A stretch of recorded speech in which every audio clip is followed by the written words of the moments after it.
bikakubuza amahoro. Hari n'ibindi biza birushirije, ukibaza uti mbega Imana irihe? Ariko ibyo byose bikubako, bifise umwanya bizohererako. Uhanagura ayo marira wamurira, ese agiye kukuneshereza. Uhora uhura n'ibibazo byinshi, bikakubuza amahoro. Hari n'ibindi biza birushirije, ukibaza uti mbega Imana irihe? Ariko ibyo byose bikubako, bifise umwanya bizohererako. Uhanagura ayo marira wamurira, ese agiye kukuneshereza. Ibi bigeragezo nibitugerageze, aka kanya tukiri kw'isi. Hariho umunsi tuzigira mw'ijuru, tube dusezeye byose. Tuzoramukanya n'abo twaburiye mw'isi bize n'Umwami Yesu. Uwo munsi ndawukwifurije. Ibi bigeragezo nibitugerageze, aka kanya tukiri kw'isi. Hariho umunsi tuzigira mw'ijuru, tube dusezeye byose. Tuzoramukanya n'abo twaburiye mw'isi bize n'Umwami Yesu.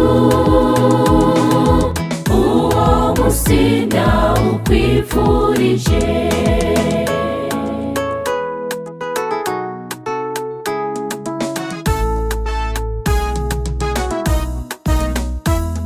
Wabuze byinshi uburana bawe, inshuti zaguhezeko. Abo mubanye nabo bavuga yabo, ndetse baraguhindura izina.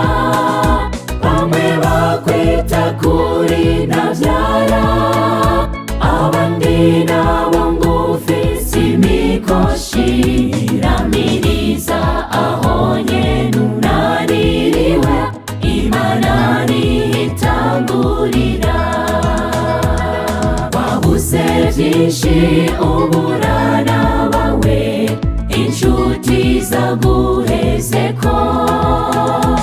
Abo mubanye nabo bavuga yabo, ndetse baraguhindura izina. Bamwe bakwita kuri ntabyara, abandi nabo ngufise imikoshi. Iramiriza aho nyene unaniriwe, Imana nihitangurira. Ibi bigeragezo nibitugerageze, aka kanya tukiri kw'isi.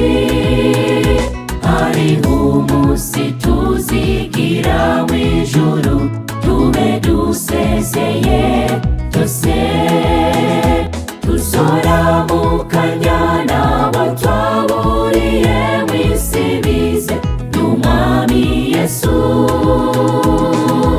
Uwo munsi ndawukwifurije. Ntitugire ishavu muri iyi si tuyibamo, turi nyambukira. Ariko ikitunezera nuko turondera ishavu irutaho kuba nziza. Mutima wanje reka kuganya, hari igihe Imana yangeneye. Nico ciza, nico ciza,